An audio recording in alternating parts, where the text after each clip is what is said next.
Good evening. It's Tuesday, February 18th. Thanks for joining us tonight. I'm Maya Trabulsi. The 2-week coronavirus quarantine is over tonight for 160 people brought to San Diego from Wuhan, China. KPBS reporter Matt Hoffman was there as they arrived at the San Diego airport on their way home. The evacuees left MCAS Miramar this morning and went straight for the airport. Well, our quarantine ended earlier today, so we're just trying to go back home. Lance Peterson and his wife were both really excited. And 75 miles away. To finally be heading back home to Nebraska. Very relieved. It's been a long process. So people I talked to say the 14-day quarantine on base really wasn't that bad. It's been fine, actually. A lot of freedom. I mean, we get to walk outside, we get to walk inside. Wearing masks, a lot of people weren't even wearing masks. It was fine. They're feeding us daily. They got snacks. They got everything. Everything was fine. Yeah, we're safe. We're healthy. That's the important thing. The quarantine is actually, I think, to me, I don't feel that hard. CDC arranged everything very good. They've been doing a great job. Other than boring, there's nothing I can complain. Some people are worried about how they'll be treated back home since being quarantined for the coronavirus. Others, not so much. Not for me, maybe a little for my wife. She's Chinese, so yeah. I don't think anybody from our neighborhood or work or anybody's gonna, they're just happy to have us back, I'm sure. Around 160 people left the base today. Another 60 or so will do the same on Thursday, pending they don't show any signs of the COVID-19 virus. Matt Hoffman, KPBS News. And the Centers for Disease Control and Prevention says all of the people who left the base pose no risk to the public.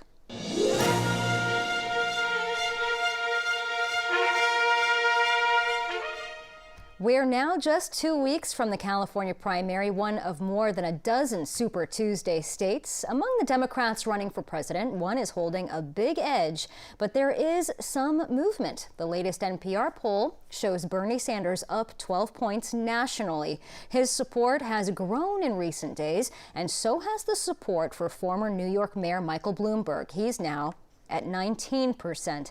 That's good enough to earn him a spot in tomorrow night's debate in Las Vegas. Joe Biden and Elizabeth Warren also have double-digit support. A new state law allows Californians to register to vote all the way up until Election Day. But KPBS reporter Taryn Mento explains why the county's election official is still asking San Diegans to register by today's deadline. Retiree David Jernigan stopped by the Registrar of Voters to pick up his new Democratic voting materials. The Bay Park resident re-registered with the political party just in time for the February 18th voter registration deadline. I went in online and was able then to change the parties there. And then it's like, okay, now I need to get a ballot. So that's why I'm here. San Diego County Registrar Michael Vu says if others want to avoid the additional hassle when registering after the deadline, they should follow Jernigan's lead. You either need to go to sdvote.com or come to our office or pick up a registration form at any city clerk's office, any library, certainly any U.S. Postal Service also has registration forms too. It has to be completed online by midnight or postmarked today. Those who miss the deadline will be able to vote, but with extra steps. But it means that there's additional paperwork, and really we want voters to have a hassle-free voting experience at the end of the day. And to be able to do that, voters will need to act and really do so before midnight strikes. He says that's not only for new voters, but San Diegans who may have recently moved or want to switch parties, like Jernigan. The longtime Republican says he switched to the Democrat Party because he wants to see action on climate change, something he doesn't see from conservatives. I believe in science, and I believe that our climate is changing, and I believe that mankind is a factor in it. He says if governments wait too much longer, the planet will be, well, pardon me, screwed. Regardless of party, this year's ballot not only includes federal and state elections, but also many races with local impact. Voters who aren't registered by today will be asked to vote provisionally. The county will open temporary sites around the county later this month to help register late voters and avoid long lines on Election Day. Taryn Mento, KPBS News.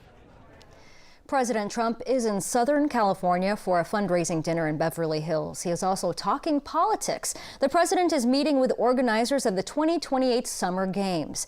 LA was chosen to host the event last year. There are no public campaign events on the schedule for President Trump in Southern California, but he plans to visit other Western states in the coming days. And before coming to California, President Trump announced some high-profile commutations and pardons. Former Illinois Governor Rod Blagojevich will be released from prison. He's been serving a 14-year sentence in a political corruption case. He was on for a short while of The Apprentice years ago. Seemed like a very nice person, don't know him, but he served 8 years in jail. There's a long time to go. Many people disagree with the sentence. He's a Democrat. He's not a Republican. It was a prosecution by the same people, Comey, Fitzpatrick, the same group, very far from his children. They're growing older. They're going to high school now, and they rarely get to see their father outside of an orange uniform. I saw that, and I did commute his sentence. Others receiving a pardon or clemency today include former NYPD Commissioner Bernie Kerik, who served time for tax fraud, also financier Michael Milken, who violated financial laws, and former San Francisco 49ers owner Eddie DeBartolo in a case related to gambling fraud. Last week, we told you that signature gatherers were registering voters for a new political party without their knowledge or their consent.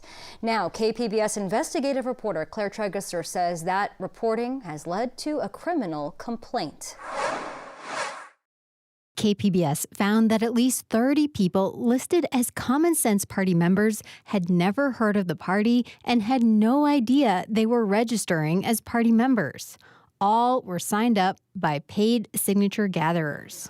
Now, State Assemblywoman Lorena Gonzalez has asked the district attorney's office to do an investigation into KPBS's reporting. We shouldn't be lying to folks who are registering to vote. I mean, that is outright problematic.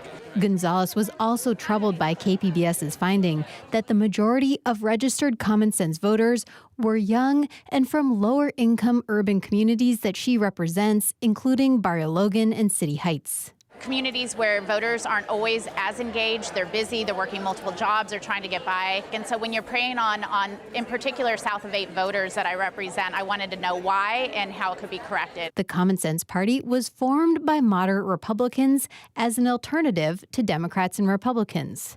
One of the organizers told KPBS that party leaders are already working to inform their members and get to the bottom of what happened. Claire Tragesser, KPBS News. Raising class sizes is off the bargaining table at Chula Vista Elementary School District. The proposal sparked tension between the district and teachers union, which held an after-school walkout in protest. Both sides reached a tentative agreement late last week for a salary increase and more health benefits. The union will ratify the tentative agreement by March 20th before it goes to a vote by the school board. In a controversial proposal last month, the district said it needed to replace class size limits with a limit on average class size at each school. For decades, American families have grown up with the Boy Scouts, and now the sex abuse scandal that tarnished the organization is leading to its bankruptcy. Daryl Forges tells us what this means for victims. Boy Scouts of America back in the spotlight. The organization filed for bankruptcy Tuesday in Delaware. In the filing, Boy Scouts of America reported between $1 billion to $10 billion in assets and an estimated $500 million to $1 billion in liabilities. This all comes as BSA faces hundreds of sexual abuse lawsuits involving thousands of alleged abuse victims. The 110-year-old organization responded saying they care deeply about all victims of child abuse and sincerely apologize to anyone who was harmed during their time in scouting, adding they were outraged that there have been times when individuals took advantage of our program to abuse innocent children. In an open letter to victims, the Boy Scouts of America says the organization entered bankruptcy in order to compensate victims. The tragedy is catastrophic. This also means victims will not have their day in court and instead will have to go through a bankruptcy court in order to file a claim. We will have to establish some sort of compensation structure that allows for these victims to receive some sort of justice. As for victims that have not come forward against Boy Scouts of America, time is limited. The letter from BSA goes on to say, quote, "I encourage you and all victims to come forward and file claims so you can receive compensation from this trust. We will provide clear notices about how to do so." Daryl Forges, KPBS News. I'm Judy Woodruff. Tonight on the NewsHour, President Trump grants clemency to several high-profile criminals. Coming up at 7 after Evening Edition on KPBS. We have two stories tonight on breakthroughs by San Diego scientists. First, with the batteries that power so many of our devices, KPBS reporter Eric Anderson tells us how sound can be used to give batteries a boost. UC San Diego doctoral student An Huang pushes her arms into long rubber gloves to get inside a big box filled with argon gas. She builds batteries here because the thin lithium panels that get stacked inside of a battery corrode when exposed to oxygen. It will be changed property within just like 5 seconds. So that's why we need to work in this inert gas. These batteries have liquid electrolytes inside them, which allow electricity to flow between the lithium. They also have high-frequency chips that use sound waves to push that liquid around the battery. This chip is mainly used to generate acoustic streaming. That movement increases how fast the battery charges, how much energy it can hold, and it also lets the battery recharge many more times than normal. That's valuable in a world where batteries are in everything from phones to cars. Using a battery like this would quite likely increase the range of a battery-driven vehicle by 100%. James Friend is a mechanical and aerospace engineering professor at UC San Diego. So in our analysis, we've shown that if you replace a battery in a given electric car with these types of batteries, including all the extra parts that are required, then for the same weight and size of the battery, you double the range. Friend specializes in a field called acoustic fluidics, that's moving fluids with sound waves. He says the acoustic chip could also help make lithium metal batteries stable enough to be used. Lithium metal batteries offer roughly 2 to 3 times the capacity of lithium-ion batteries. And so for those cases where you need very high-performance batteries, they are the ideal choice. The technology is still being developed, but researchers say it could improve all kinds of rechargeable batteries that have liquid electrolytes inside. A private company is exploring marketing the technology. Eric Anderson, KPBS News. It's not always easy to tell if the water you're drinking is safe. Some ways to check include lab testing, filters, and soon maybe E. coli bacteria. Science and technology reporter Shalina Chatlani spoke to the San Diego scientists behind a bacteria-based water sensing technology. It's lunchtime at Edison Elementary School on a December afternoon, and the kids are excited. It's well known that what children consume here impacts their brains and bodies, from the teriyaki chicken to the drinking water at the nearby fountain. Even small amounts of certain metals in water, like lead, can damage a child's nervous system, brain growth, and development. You don't have to look very far to find Flint, Michigan, and see what high levels of lead in the drinking water did to that city and to the people who live there. Fortunately, that's not San Diego's experience. Samer Naji is a facilities manager with the San Diego Unified School District. Beginning in 2014, thousands of school children and residents in Flint, Michigan were exposed to lead and other toxins in the city's water system. He says the crisis was a wake-up call for cities and especially school districts nationwide, including San Diego Unified. We quickly asked the city of San Diego to come and pull up to 5 samples of water from every single district school. Most of our sample results were okay. But, working with parents, working with advocacy groups and industry experts, we really wanted to do better. Since 2017, the district has tested thousands of water fixtures and reports levels of lead well below what the government requires. But Naji says it's hard to monitor lead and other heavy metals continuously. Our testing protocols are incredibly strict and controlled to ensure that we have samples that we could compare over time. And that's time consuming, right? To secure the water fountains for a night, to test the next day, to send it to the laboratory, allow the laboratory to conduct their analysis and send back results, takes time. So contamination may not be detected as it's happening. And this isn't just a problem at school districts, but other places. People and children can be exposed to heavy metals like lead. That's why San Diego researchers looked for a solution. At a UC San Diego lab, bioengineer Lizzie Stachowski opens up a machine. All right, so this is the Singer instrument that we use to spot the cells. This machine is spotting or placing tiny bubbles of cells onto a chip the size of a Pop-Tart. So this is the device that has all of the features where the cells can continuously grow for weeks at a time. Thanks to this machine and its ability to precisely place tiny drops of cell matter, this device can hold 2,000 different strains of live E. coli. These E. coli, which are not harmful to human, each have a special property. We've genetically modified the E. coli to light up when a specific metal is present. In other words, they glow. Stachowski points to openings on the chip. Where you see these dots, that's where we put our media in, which has the cell nutrients, and also where the metals go in. And then the cells will respond to the presence of the metals by fluorescing. It's known that bacteria interact with metals, but usually tests with bacteria only sense one metal at a time. So researchers built this device with thousands of genetically modified bacteria types to detect numerous toxins at once and in real time. I think of it as a cartridge that's a consumable that you can use for a couple weeks, and you would plug it in with media provided and then hook up a water line to it and it would run. This cartridge lives inside a box with a sensor and an imaging device. The system captures the E. coli as they interact with metals and senses what's there and how much of it. The box then spits out those results. When the E. coli die after 2 weeks to a month, you replace them with a new chip. Stachowski says this research took years to complete, but now there's a chance it could actually hit the market. What we're trying to do is basically make it a much more robust system that you could rely on out in the field. Natalie Cookson is the founder of startup Quantitative Biosciences, which licensed the E. coli research. At their workshop in Sorrento Valley, scientists have been trying to turn this E. coli sensor into a product since 2015. Where I think we could have a big impact, for example, is lead.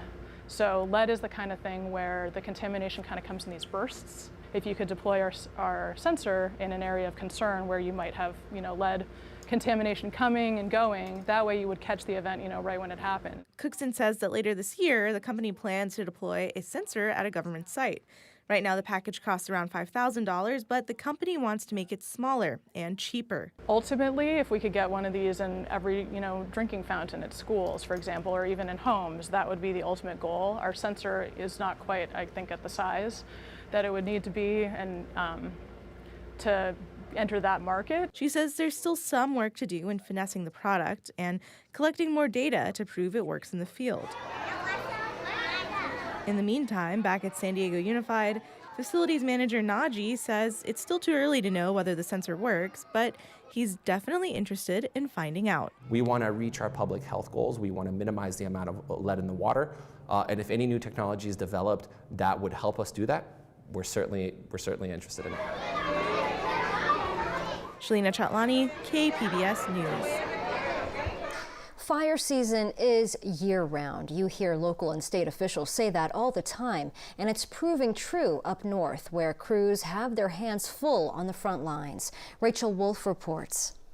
A vegetation fire burned more than 120 acres in Sierraville in the Tahoe National Forest on Monday. CAL FIRE crews helped get it under control in what has already been a busy February. For this week, we've had 10 fires for 2.5 acres in the Value-Placer counties, and that's the second week of February. Pretty rare. CAL FIRE Battalion Chief Steve Mueller says low humidity, windy conditions, and no rain have ramped up response. You would normally in the summertime get 4 engines, an air tanker, an air attack, a helicopter, a dozer, and 2 hand crews to that fire.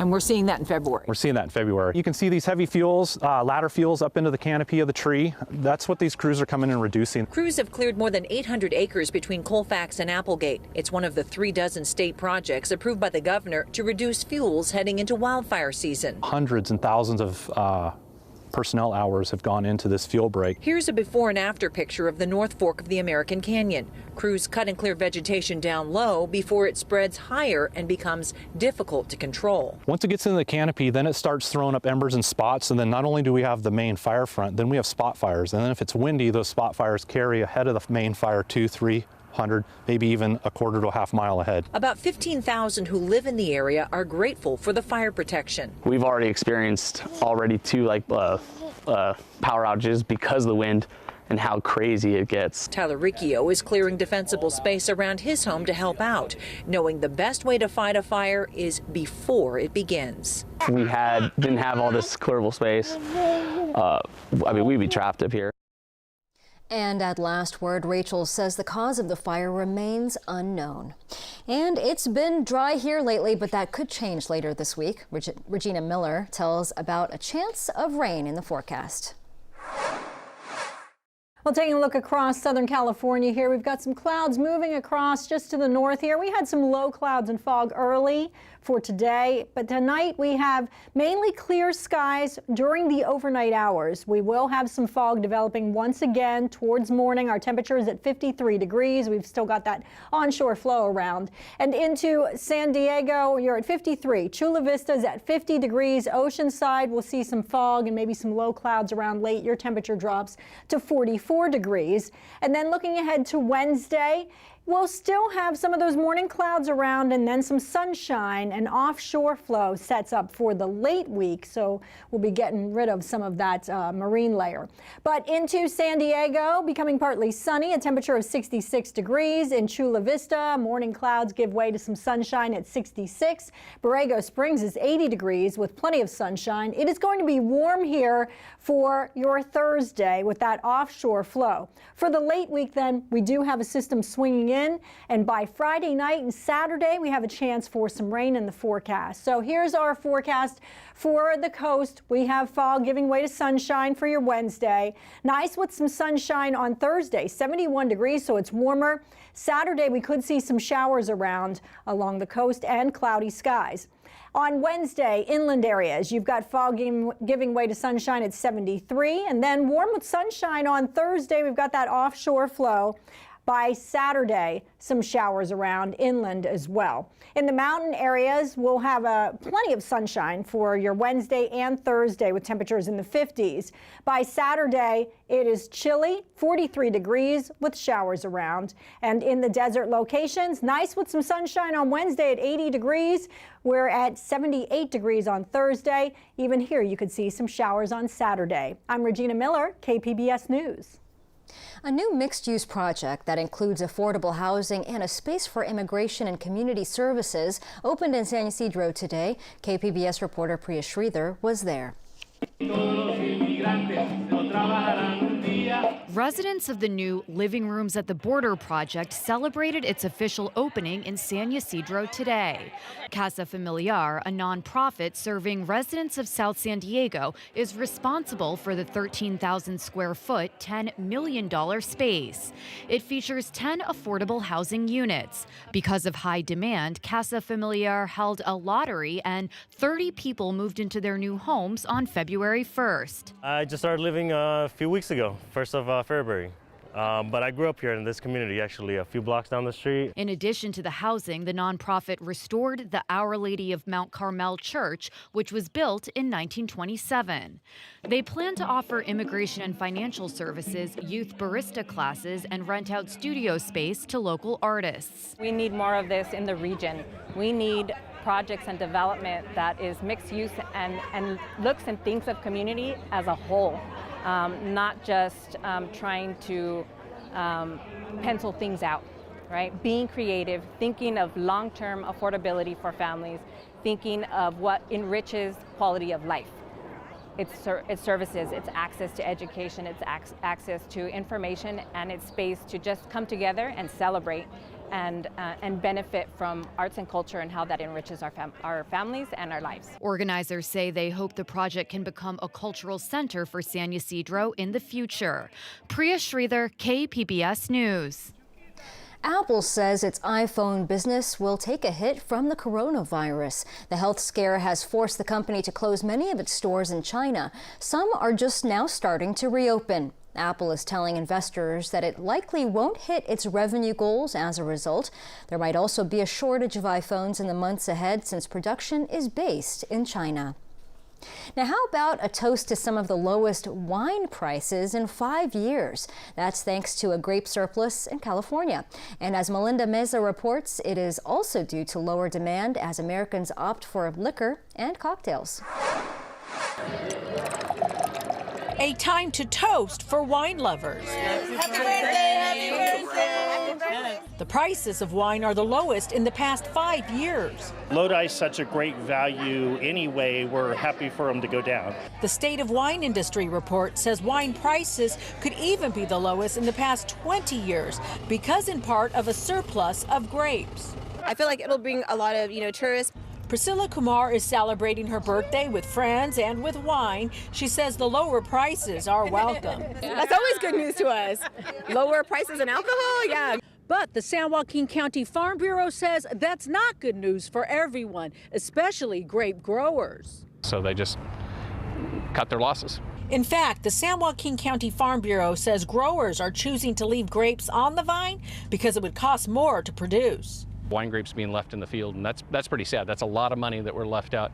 Looked like each one of those bundles of grapes hanging in those vines looked like dollar signs to me, because that's really what it meant to those landowners. The wine industry report also says millennials don't drink as much wine, but the report says with lower prices, that may change. Now with the lower prices, it'll be good for them. If the price of Lodi's Zinfandel goes down, we're buying. Awesome. Good luck on that. Experts also say it takes about 5 years for wine to go from the vine to the market, so it will take a while for supply and demand to even out. You can find tonight's stories on our website, kpbs.org/evening edition. Thanks for joining us tonight. Have a great evening.